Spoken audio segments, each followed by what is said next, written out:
प्रिय व्यूवर्स, आपके अपने चैनल उर्मिला यादव क्लासेस पे आपका हार्दिक स्वागत है। आज की इस कड़ी में हम हिंदी साहित्य के आगे के प्रश्न हल करने जा रहे हैं। पहले भाग में जो प्रश्न कर चुके हैं उनका लिंक आपको इस वीडियो के डिस्क्रिप्शन बॉक्स में मिलेगा। उसी वीडियो का हर वीडियो के डिस्क्रिप्शन बॉक्स में आपको पहले भाग का लिंक मिलेगा। आप वहां से पहले के प्रश्नों को प्राप्त कर सकते हैं ताकि क्रम टूटे ना, आप सभी प्रश्नों को अच्छे से देख पाएं, हल कर पाएं। जैसे कि आपको पता है अभ्यास श्रृंखला चल रही है, अभ्यास के प्रश्न हम हल कर रहे हैं। बहुत ही महत्वपूर्ण प्रश्न है, परीक्षा में आते हैं, इसी तरह के प्रश्न आते हैं और ये परीक्षा में आए हुए भी हैं। चलिए शुरू करते हैं और आप अंत तक अवश्य बने रहिएगा ताकि कहीं कोई श्रृंखला प्रश्नों की टूटे ना। हो सकता है आप जिस प्रश्न को ना देखो वही आपकी परीक्षा में आ जाए, अतः अंत तक अवश्य बने रहिए और वीडियो को लाइक करें, शेयर करें, चैनल पर नए हैं तो सब्सक्राइब अवश्य करें। प्रश्न नंबर 38 शुरू हो रहा है। सूर सागर में कितने लाख पद हैं? पहले तो हमें यह पता होना चाहिए कि सूर सागर रचना किसकी है। किसकी रचना है? सूरदास की। ब्रज भाषा में है सूरदास की। वात्सल्य सम्राट सूरदास द्वारा लिखित है सूर सागर, जो उनकी प्रसिद्ध कृति है, रचना है। और इसमें कितने लाख पद हैं आप बताइएगा। आपका समय शुरू हो रहा है, जल्दी कीजिएगा, कमेंट बॉक्स में लिखिएगा। चलिए ज्यादा समय ना गवाते हैं। सूर सागर में 1.25 लाख पद हैं। कितने पद हैं? 1.25 लाख। अगला प्रश्न है, उर्मिला ऐतिहासिक चरित्र को किसने वर्णित किया है? ऐतिहासिक चरित्र है उर्मिला और इसको किसने इसके ऊपर लिखा है? उर्मिला लक्ष्मण, श्री राम के भाई लक्ष्मण की पत्नी, जिन्होंने,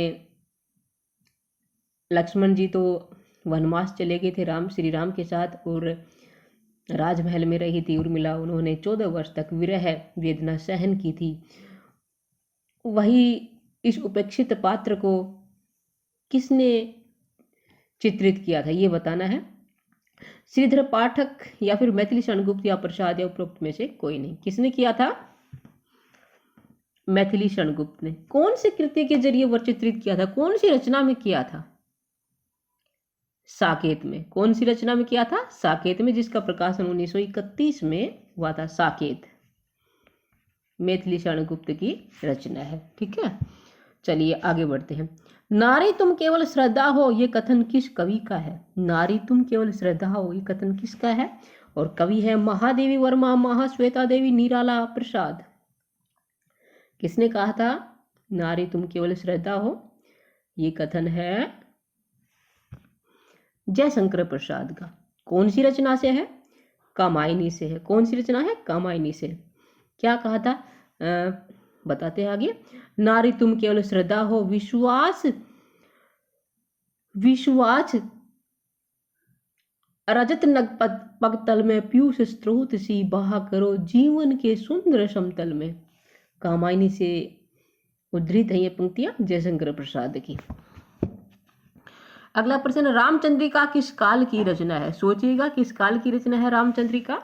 भक्ति काल है, रीतिकाल है, आदिकाल है या इनमें से कोई नहीं? रामचंद्रिका। ठीक है, सबसे पहले आप पता लगाइए कि रामचंद्रिका किसकी रचना है। काल अपने आप पता चल जाएगा। किसकी रचना है रामचंद्रिका? केशवदास की है। किसकी? केशवदास की। और केशवदास किस काल में हुए थे? रीतिकाल में। ठीक है, तो क्या हो जाएगी? रीतिकाल की रचना है। अगला प्रश्न है, रस को काव्य की आत्मा कौन मानते हैं? भरत मुनि, कुंतक, क्षेमेंद्र, भारतीय काव्य शास्त्र में रस को काव्य की आत्मा किसने माना है ये बताना है। और ऐसे महान विचारक, महान विद्वान, महान आचार्य कौन है? भरत मुनि। कौन है ये? भरत मुनि। भरत मुनि ने रस को काव्य की आत्मा माना है। अगला है, विस्तार को संक्षेप में क्या कहने का माध्यम क्या है? विस्तार को संक्षेप में, छोटे रूप में किसके जरिए कहते हैं? बिंब, प्रतीक, मिथक या इनमें से कोई नहीं? किसके जरिए कहते हैं विस्तार को संक्षेप में? प्रतीक के माध्यम से। क्या हो जाएगा उत्तर? प्रतीक। अगला प्रश्न, निम्न में से कौन महाकाव्य है? महाकाव्यात्मक रचना कौन सी है? आंसू, प्रेम माधुरी, प्रेम फुलवारी, प्रिय प्रवास। मैं आपको बता दूं, आंसू जयशंकर प्रसाद की रचना है, प्रेम माधुरी, प्रेम फुलवारी भारतेंदु हरिश्चंद्र जी की रचना है, प्रिय प्रवास अयोध्या सिंह उपाध्याय हरिओत जी की रचना है। और महाकाव्यात्मक रचना कौन सी ये बताना है हमें, तो कौन सी करना है हमें, कौन सा सही है, प्रिय प्रवास। अयोध्या सिंह उपाध्याय हरिओत 1914 में इसका प्रकाशन हुआ था। अयोध्या सिंह उपाध्याय की प्रिय प्रवास का खड़ी बोली का प्रथम महाकाव्य है ये। अब आप कहोगे कि खड़ी बोली का प्रथम महाकाव्य प्रिय प्रवास है, तो हिंदी का प्रथम महाकाव्य कौन सा है, वो क्या है, पृथ्वीराज रासो। ठीक है, हिंदी का प्रथम महाकाव्यात्मक रचना पृथ्वीराज रासो। और खड़ी बोली का प्रथम महाकाव्यात्मक रचना कौन सी है, प्रिय प्रवास। ठीक है, चलिए अगला देखते हैं। ध्यान रखिएगा इन दोनों में, पृथ्वीराज रासो में और प्रिय प्रवास में। अगला है जल में कुम, कुम में जल, बाहर भीतर पानी, ये कथन किस कवि का है। हर जगह जल ही जल है, अर्थात घट घट में परमात्मा का निवास है। किसने माना है ये, किसका कथन है ये, रामानंद का है, तुलसीदास का या कबीर का है, किसका है, किसने परमात्मा को घट घटवासी माना है, कबीर ने माना है। किसने माना है, कबीर ने। चलिए अगला देखते हैं क्या है।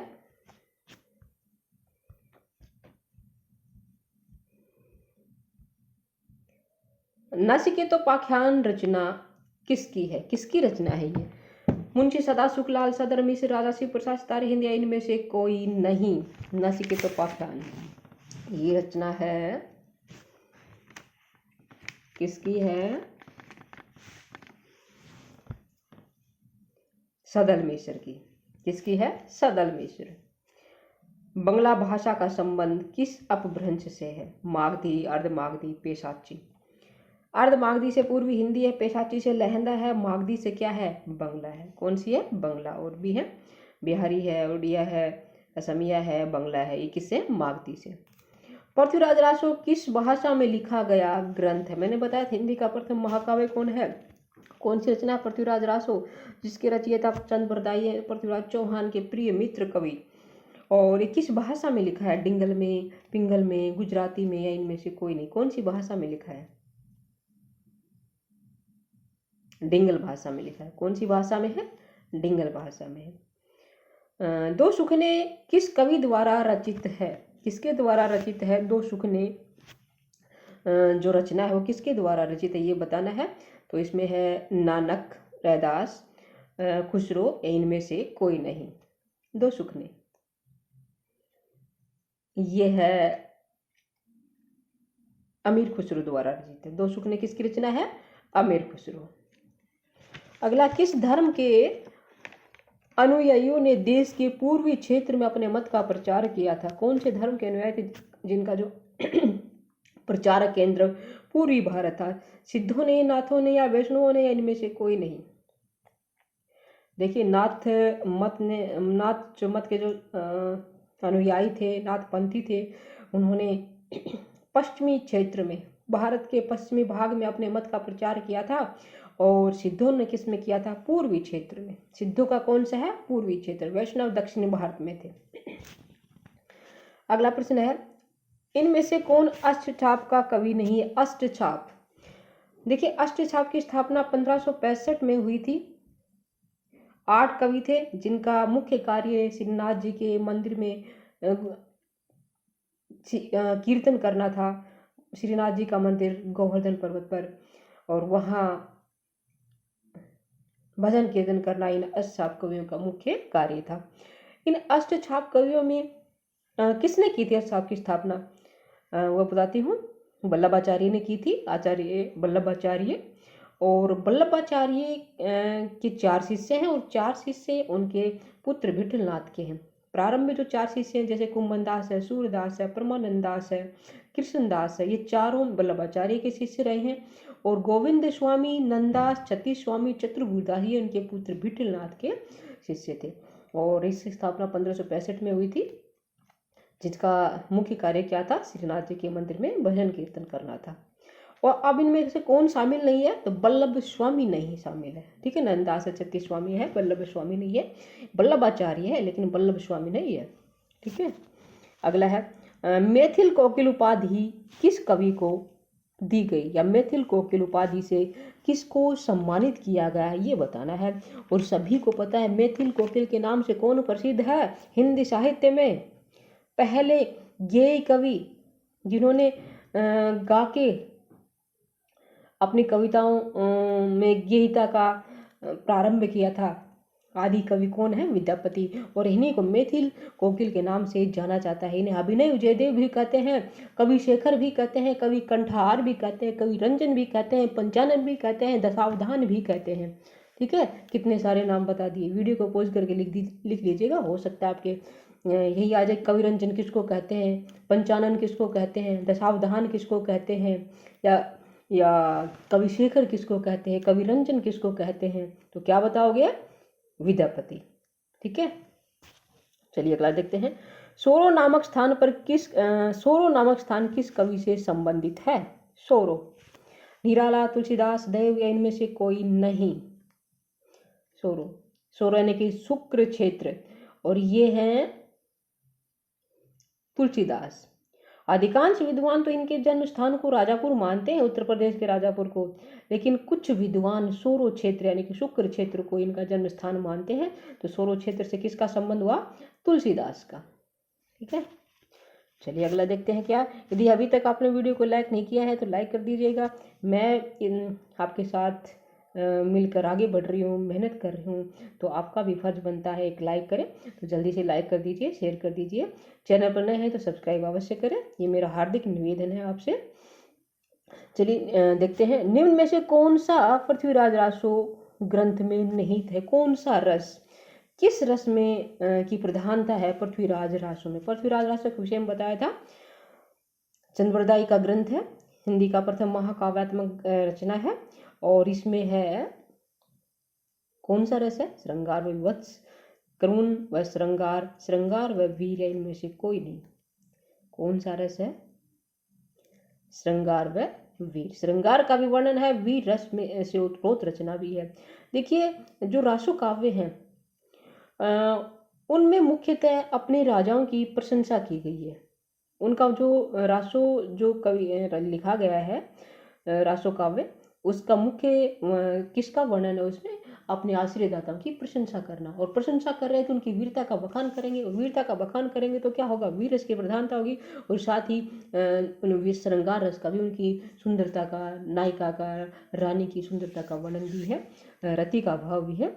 तो यहाँ पे क्या होगा, श्रृंगार और वीर रस। ठीक है, चलिए अगला देखते हैं क्या है।